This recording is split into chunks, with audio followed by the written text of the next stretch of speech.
श्रीयतिराजाय विवेकानन्दसूरये सच्चित्सुखस्वरूपाय स्वामिने तापहारिणे।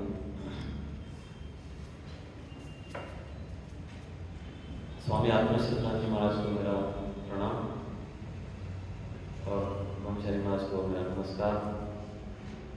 अपने प्राचार्य, प्रधान अध्यापक और बाकी अध्यापकों को मेरा नमस्कार और मेरे विद्यार्थी मित्र। एक बार सब स्ट्रेट बैठ जाइए सीधे और हम 3 बार शांत से ओम का उच्चारण करेंगे। गहरी सांस लेनी है और सांस छोड़ते समय ओम ऐसे कहना है। पहले मैं कहूँगा, उसके बाद आपको दोबारा आना है।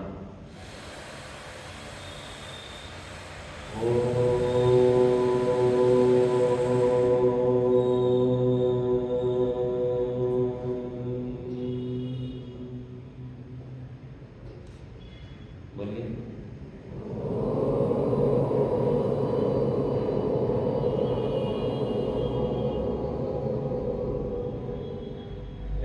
ऐसे और एक बार मेरे बाद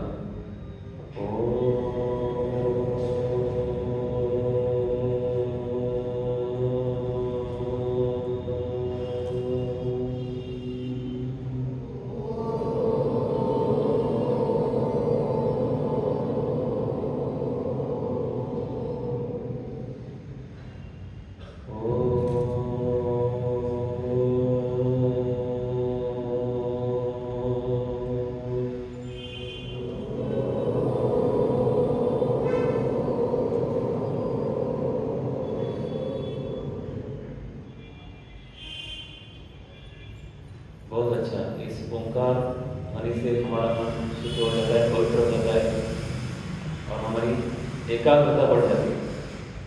अभी बाहर इतने सारे ध्वनि हम सुन रहे हैं, लेकिन हमारा मन जो है वो विचलित नहीं होता। तो रोज ओंकार का अभ्यास करने से हमारा मन एकाग्र हो जाता है, जो पढ़ाई के लिए बहुत आवश्यक होता है। आज का हमारा विषय है जीवन की प्रगति के लिए अनुशासन का महत्व। हम सब प्रगति चाहते हैं। प्रगति मतलब क्या है कि हम अभी जिस अवस्था में है उससे ऊंची अवस्था पाना। अभी यहाँ कुछ 6th क्लास के छात्र होंगे, उनको 7th क्लास में जाना है। 7th क्लास के जो है वो 8th क्लास में हमने 8 का 9 में और 9 से 10 से आगे। कोई 6th क्लास में सारा जीवन बिताना चाहता है? ऐसा कोई विद्यार्थी है? 6th क्लास में ही मैं रहूँगा या 10th क्लास में ही रहूँगा, ऐसा कोई नहीं मिलेगा आपको। क्योंकि हर कोई प्रगति चाहता है। 10th के बाद में हम कॉलेज जाना चाहते हैं, डिग्री पाना चाहते हैं। डिग्री के बाद हम कुछ अच्छी जॉब पाना चाहते हैं। जॉब मिलने के बाद भी प्रमोशन चाहते हैं, इंक्रीमेंट चाहते हैं। ऐसे हम हमेशा प्रगति चाहते हैं। ऐसा कोई आपको आदमी नहीं मिला, कोई व्यक्ति नहीं मिलेगा जिसके जीवन में जिसको प्रगति का महत्व नहीं। प्रगति हम सब चाहते हैं, लेकिन उसके लिए बहुत कुछ करना पड़ता है, बहुत परिश्रम करनी पड़ती है। अनुशासन चाहिए। अनुशासन का मतलब क्या है कि मन को नियंत्रित करना। मन यहाँ वहाँ भटकता है, यहाँ जाओ वहाँ जाओ, ये सुनूंगा, यहाँ वहाँ देखते हैं।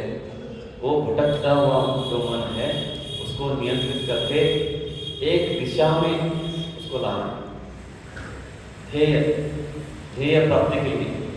तो इसके लिए ध्येय निश्चित करना जीवन में बहुत जरूरी होता है और यही जीवन का उद्देश्य होता है कि ध्येय निश्चित करना।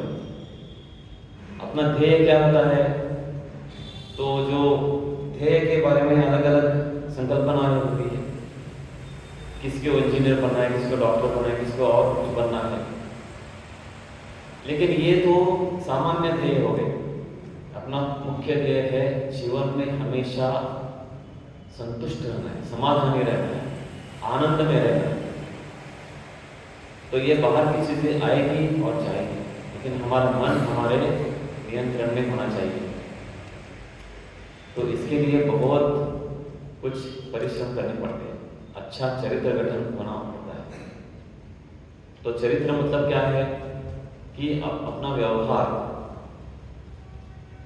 कोई हमको अच्छा लगता है, कोई आदमी ये व्यक्ति अच्छा है, ये व्यक्ति खराब है, ऐसा क्यों होता है? क्योंकि जिसका जिसका जैसा चरित्र होता है उसके अनुसार हमारे मन में उसके प्रति भावना हो जाती है। कोई आदमी हमें अच्छा लगता है, कोई अच्छा नहीं लगता है। तो इसका कारण ये होता है कि जिसका चरित्र अच्छा हो वो सबको अच्छा लगता है, और जिसका चरित्र खराब हो, चरित्र अच्छा या खराब कैसे पता चलता है? उसके कार्यों के द्वारा। उसके कार्यों के द्वारा उसके मन में क्या विचार है उसके पता चलता है। तो स्वामी विवेकानंद कहते हैं कि अच्छा चरित्र कैसे बनता है, या चरित्र कैसे बनता है कि हमारे मन में हम जो विचार निर्माण करते हैं, हमारे मन में जो विचार आते हैं उसके अनुसार हमारे शरीर के द्वारा कार्य होता है और चरित्र बनता है। मैं आपको एक घटना बताता हूँ जो एक्चुअल में घटना हुई हैदराबाद में। हैदराबाद में एक मजदूरों की कॉलोनी थी जहाँ सिर्फ मजदूर रहते हैं और उनके छोटे छोटे घर है, झोपड़ी जैसे घर है, एक एक कमरा होता है, एक एक कमरे में 4-5 लोग रहते हैं, वैसे वैसे मैनेज करते हैं। कोई वॉचमैन पे बैठे, कोई वॉचमैन का काम होता है, कोई घर का काम दूसरे करते हैं, कोई डेली वेजेस जो मजदूर होते हैं वैसे काम करते हैं। ऐसे एक मजदूरों की बहुत बड़ी कॉलोनी है। तो एक बार क्या हो गया कि स्कूल, अभी वो बच्चे भी स्कूल में जाते हैं, आपके जैसे ही बच्चे हैं सब। तो स्कूल में गए और आने के बाद कुछ बच्चे खेलने लगे, क्रिकेट खेलने लगे। अभी उनके पास क्या, एक लकड़ी है तो जो बैट और स्टंप्स तो नहीं है, दीवार के ऊपर ये कुछ अपना चॉकपीस होता है, उससे स्टंप की डायग्राम बना दी, आकृति बना दी, और एक फटा पुराना बॉल था, उससे उनका क्रिकेट चला था। वो बहुत सब मजे ले रहे थे क्रिकेट से। अब जो बैट्समैन था उसने बॉल मारा और पास नज़दीक एक कुछ ऐसे पेड़ के छोटे छोटे पौधे थे, उसमें जाके गिर गया। वो बॉल ढूंढने के लिए एक लड़का गया। बॉल ढूंढते समय बॉल तो उसको मिला, लेकिन उसके पास, बॉल के आसपास उसने देखा एक छोटी सी बैग पड़ी थी, बहुत आकर्षक रंग की, लाल रंग। तो उसने देखा जाकर, वो बैग में हीरे थे, सब अक्सर चमकते थे, करीब 50-60 लाख की हीरे। तो हीरो की बैग उसने ले ली, किसी को बताया नहीं, उसने अपने जेब में रख दी। घर में आया खेल होने के बाद और एक जगह पे रख दी, किसी को भी उसने बताया नहीं कि मुझे बैग मिली है, उसमें हीरे हैं, किसी को भी नहीं बताया, ऐसे ही रख दी। उसके बाद क्या हो गया, अभी जिसके हीरे खोए हुए थे वो थोड़ी चुप बैठेगा। पहले तो उसने पुलिस कंप्लेंट कर दी कि मेरी बैग कहीं गुम हो गई, कहीं घर हार गई। और हम क्या करते हैं, अभी आप समझो आपका कुछ इम्पोर्टेंट ऐसी की वस्तु गिर गई है और आपको बाद में पता चल गई कि मेरा ड्राइविंग लाइसेंस गिर गया है या मेरी कुछ पैसे गिर गए हैं, तो हम क्या करते हैं, उल्टी दिशा में आने लगते हैं ढूंढने के लिए, तो ताकि कहीं ना कहीं वो मिल जाए। तो वैसे ही जिस आदमी की वो बैग थी, वो आदमी ढूंढते ढूंढते आ रहा उल्टा, क्योंकि कल्पना कीजिए 50-60 लाख रुपए की हीरे, छोटी सी बैग थी लेकिन कीमती थी। तो ढूंढते ढूंढते लोगों को पूछताछ करते करते करते करते वो इस कॉलोनी में आ गए जहाँ ये सब बच्चे खेलते थे। और उसने यहाँ वहाँ पूछा, सब जगह बताया कि मेरी ऐसी बैग गिर गई है, किसने देखी है क्या। तो जैसे ही इस कॉलोनी में आया, जिस बच्चे को वो बैग मिली थी वो अपने घर में गया, उसने वो बैग निकाली और उसको सौंप दी, उसके हाथ में दे दी। तो वो आदमी तो उसके आंखों में आंसू आ गए, मानो उसकी जान आ गई, क्योंकि 50-60 लाख रुपए कुछ कम कीमत नहीं। तो उसने तुरंत उस बच्चे को 10,000 रुपए का इनाम दे दिया। और यहाँ पुलिस ने भी उसका बहुत सम्मान कर दिया उस बच्चे का। वो बच्चा शायद 9th या 10th क्लास का होगा, बहुत सम्मान किया, 10,000 रुपये उसको भी दे दिए। तो उसमें एक रिपोर्टर ने, एक आदमी ने उस बच्चे को पूछा, एक परीक्षा देने के लिए पूछा कि देखो बेटे, कि तुम तो गरीब हो, तुमको एक बैग मिल गई थी, इतने कीमती हीरे थे, तुम वापस न देकर अपने पास ही रख लेते, अपने लिए खर्च कर देते, किसी को पता भी नहीं चलता था, और तुमने तो चुरा भी नहीं लेते, अपने आप भी लेते, उसमें क्या है। तो वो बच्चे ने बहुत अच्छा सुंदर जवाब दिया। उसने कहा देखो, मैं एक वॉचमैन का बेटा हूँ और मेरे पिताजी को सैलरी मिलती है 5,000-6,000 रुपये पर मंथ, उसमें हम गुजारा करते हैं। उसमें भी वो मुझे 5-10 रुपये हर महीने पॉकेट मनी देते हैं, और मैं उसमें से महीने में 2-3 रुपये ऐसे करके इकट्ठा करके मेरे पास 50 रुपये हो गए थे बहुत महीने के बाद।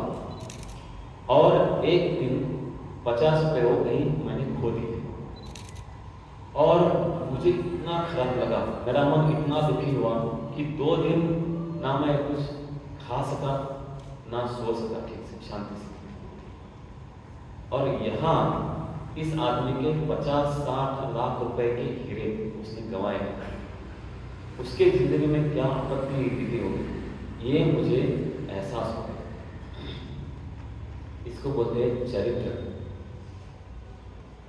देखिए, वो बेटा जो था वो गरीब था, लेकिन उसके मन में लोभ नहीं हुआ कि ये मैं ले लूं, ऐसा नहीं हुआ।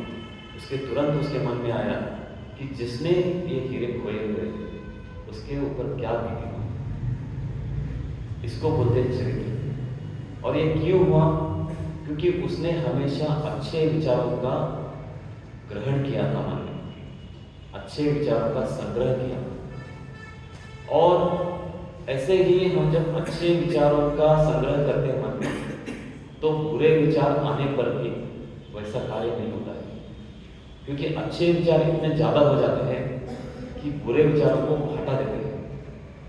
जैसे बहुत सारे अच्छे आदमी हैं और कोई बुरा आदमी आ गया तो उसको जैसे हटा देते हैं, वैसे ही हमारे मन में अच्छे विचार अगर होंगे तो तुरंत वो बुरा विचार आएगा भी तो हम तुरंत उसको बाहर निकल देते हैं। लेकिन अच्छे विचार आएंगे कैसे? विचार कैसे होते हैं? विचार हम जब आंखों से देखते हैं, कानों से जो सुनते हैं, उसके अनुसार हमारे विचार होते हैं। हम आंखों से अगर सब कुछ बुरा देखेंगे, सब कुछ निगेटिव देखेंगे, तो हमारे विचार वैसे ही हो जाएंगे। हम कानों से अगर सब कुछ बुरा सुनेंगे, झगड़ा सुनेंगे, हमेशा झगड़ा सुनेंगे, तो हमारी वृत्ति, मन की वृत्ति भी वैसी हो जाएगी। इसलिए हमेशा महापुरुषों के संदेश सुनना, उसके ऊपर विचार करना, ये हमारा कर्तव्य होता है। उसके ऊपर विचार करते करते करते हमारे मन में अच्छे विचार आ जाते हैं, और जब अच्छे विचार आ जाते हैं तो क्या होता है? अपने शरीर के द्वारा अच्छे कार्य करते हैं, और अच्छे कार्य होने के बाद हमारा चरित्र अच्छा हो जाता है। हम देश के एक अच्छे नागरिक हो जाते हैं। जैसे अभी महाराज ने बताया, आत्मश्रद्धा जी महाराज ने, कि रामकृष्ण मिशन का ध्येय क्या है, उद्देश्य क्या है? आत्मनो मोक्षार्थम जगत हिताय च। मतलब लोगों की सेवा करते करते अपनी मुक्ति साधना। अब देखिए, आप जिस घर में हो, अगर आपने कुछ अच्छा काम किया तो क्या होगा? कि आपके परिवार का भी सम्मान होगा। लोग बोलेंगे अरे ये जो पिताजी है ना, ये उस बेटे के है जिसने बहुत अच्छा काम किया है, जो स्कूल में फर्स्ट आया है, तो या जिसने किसी को हेल्प किया होगा, बहुत बड़ा दुर्घटना से किसी को बचाया होगा।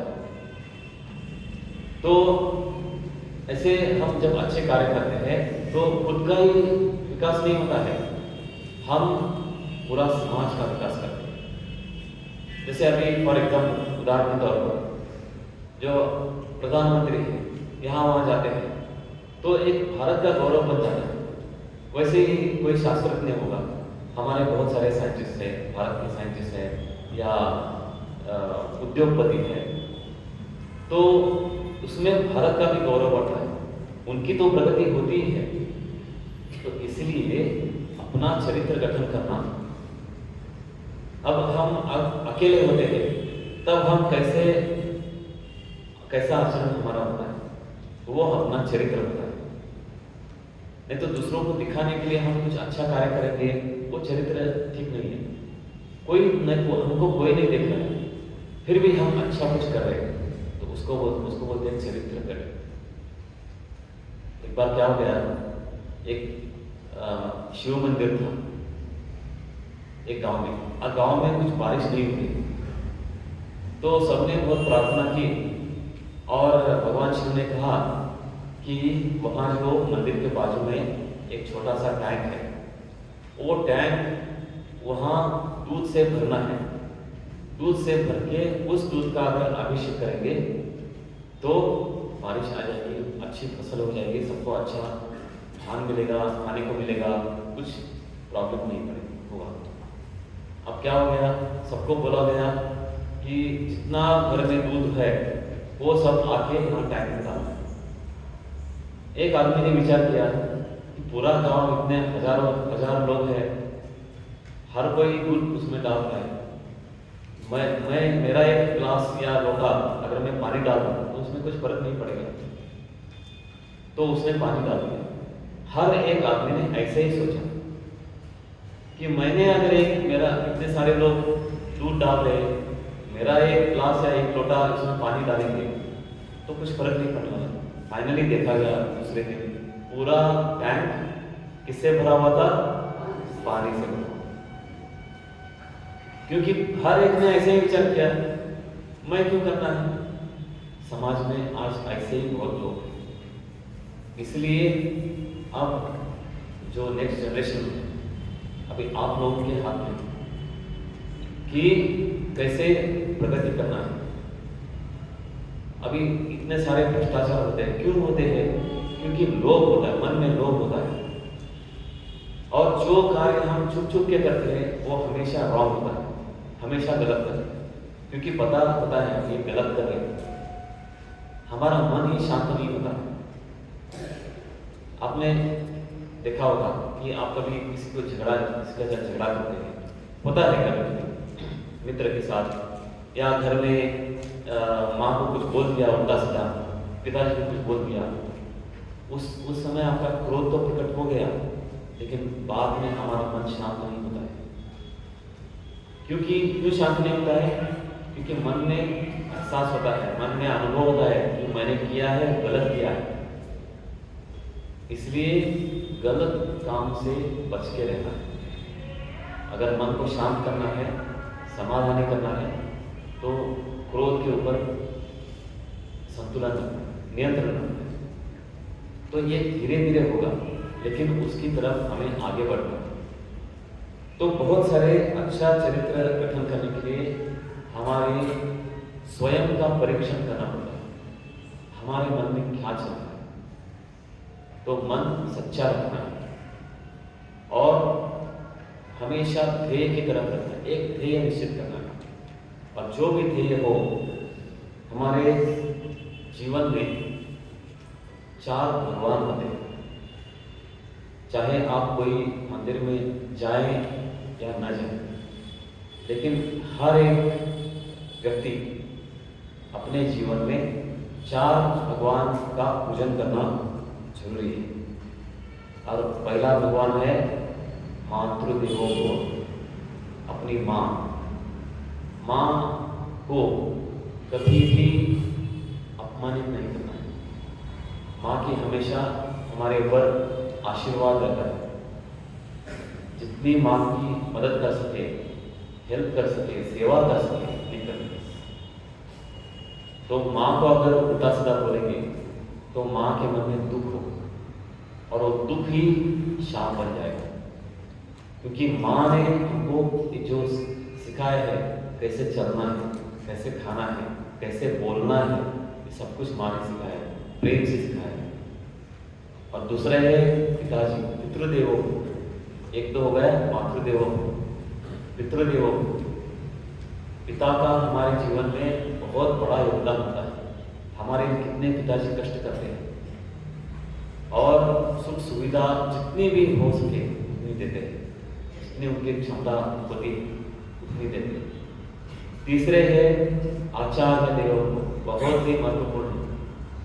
आजकल विद्यार्थियों के मन में आचार्य के प्रति उतनी सम्मानित भावना नहीं, उतना सम्मान नहीं है।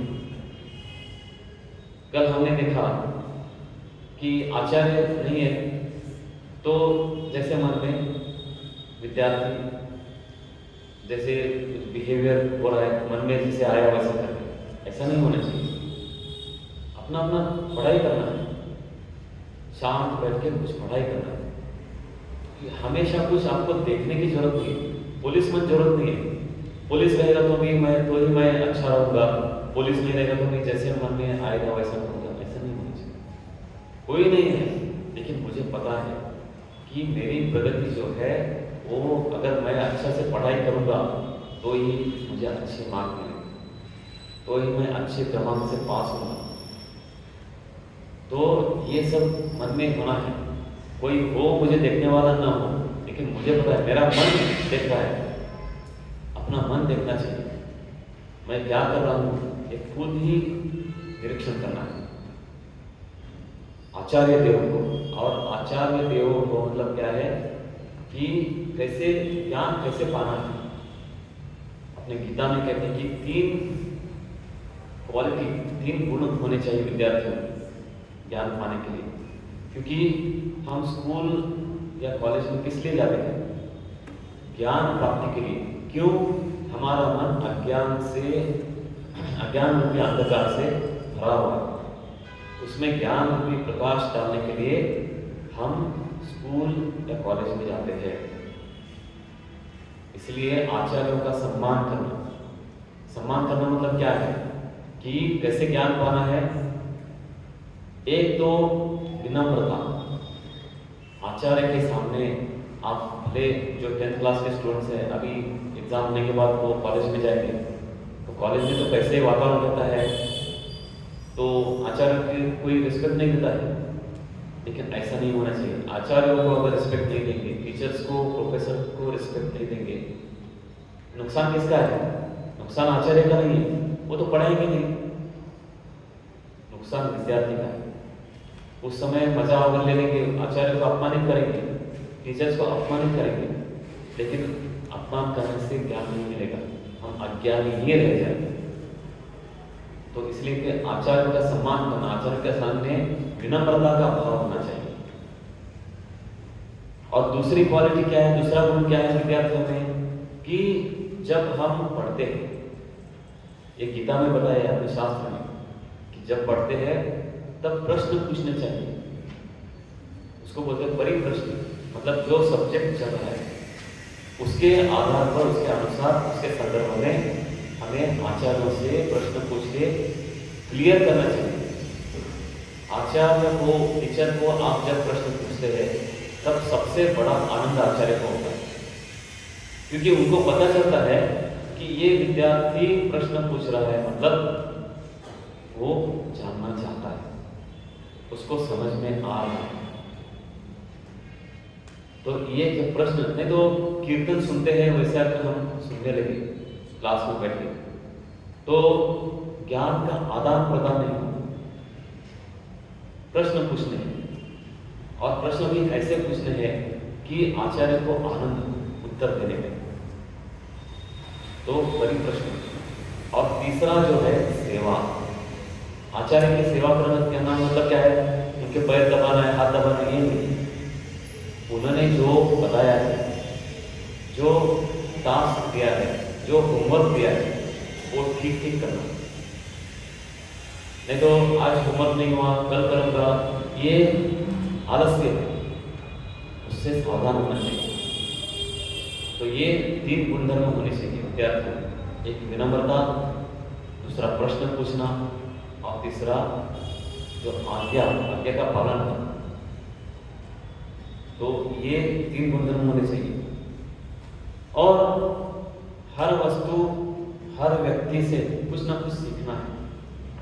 कोई अच्छा पढ़ाई कर सकता है, किसी का अच्छी एकाग्रता है, किसी का अच्छा बिहेवियर हो सकता है, किसी का अच्छा हैंड राइटिंग हो सकता है, कोई अगर साफ सुथरा रहता है। ये हर एक व्यक्ति में कुछ ना कुछ गुण होते हैं, वो सीखना चाहिए। हर व्यक्ति से, हर वस्तु से कुछ ना कुछ सीख मिलती है। तो जैसे श्री रामकृष्ण कहते हैं कि मैं जीवन भर सीखता रहूँगा, जब तक मेरे शरीर में प्राण है तब तक मैं सीखता रहूँगा।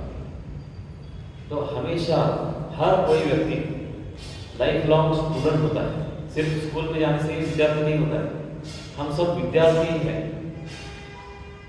तो हमेशा हमें नया नया कुछ ज्ञान मिलता है।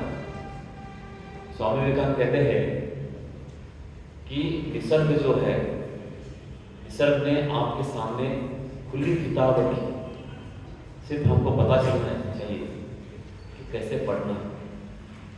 जैसे उदाहरण, बहुत तेज धूप है, अप्रैल और मई महीना है, तेज धूप आपने सबने देखी है, और आप कहीं जा रहे हैं, पसीना पसीना हो रहे हैं, तो आपको एक बड़ा पेड़ दिखाई देता है, और पेड़ की छाया में आप थोड़ा विश्राम करते हैं, आपको ठंडक महसूस होती है। तो पेड़ भी आपको सिखाता है कि खुद वो सब ताप, सूर्य का ताप सहन करता है और आपको ठंडक देता है। और वही पेड़ फल भी देता है, और दूसरों के। कभी पेड़ खुद का फल खुद नहीं खाता, दूसरों की इतना त्याग होता है। तो हर वस्तु कुछ ना कुछ हमको सिखाती है, उसे सीखना है और अपना जीवन बहुत संपन्न बनाना है। स्वामी जी कहते हैं, स्वामी विवेकानंद, कि सब शक्ति में है, उसमें विश्वास है और शक्ति जागृत करनी है। एक छोटी सी रामायण से जो आपको कथा पता है, सबको पता है कि हनुमान जी लंका गए, कैसे गए? एक छलांग में गए।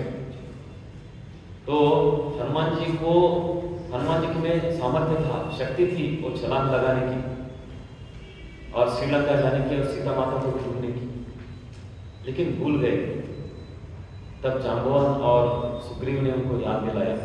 हनुमान का चरित्र आपने अगर सुना है, बचपन से कितने पराक्रम, कितने वीर थे, तो ये सब याद कराया जांबवान सुग्रीव ने। तब उनके मन में प्रेरणा हुई, हनुमान जी के मन में प्रेरणा हो गई, स्फूर्ति हो गई, और उनको याद आई, स्मृति हो गई कि मेरे में इतनी शक्ति है, मैं कुछ भी कर सकता हूँ। और जय श्री राम ऐसा बोल के उन्होंने छलांग लगा और श्रीलंका गए, सीता माता को ढूंढ निकाला। तो ये कुछ जादू नहीं था, उनके अंदर शक्ति थी, लेकिन भूल गए। और जांबवान और सुग्रीव ने उनको याद दिलाया, वो विस्मृति जो थी वो स्मृति याद दिलाई। वैसे ही हमारे अंदर बहुत बड़ी शक्ति है, और ये महापुरुष जो बताते हैं कि उठो जागो, अपने भीतर जो है शक्ति उसका प्रकटन करो। तो कैसे प्रकटन करना है? अपने हर छोटे छोटे कार्यों से एकाग्रता चाहिए, अच्छा चरित्र गठन करना है, अच्छी पढ़ाई करना है, अच्छा नागरिक बनना है और देश को संपन्न बनाना है। तो आज के इस शुभ अवसर पर जो 100 साल हो गए हैं हमारे ये कानपुर आश्रम को, रामकृष्ण मिशन कानपुर को, तो मैं सबको बधाई देता हूँ और अपनी वाणी को विराम देता हूँ। बहुत धन्यवाद।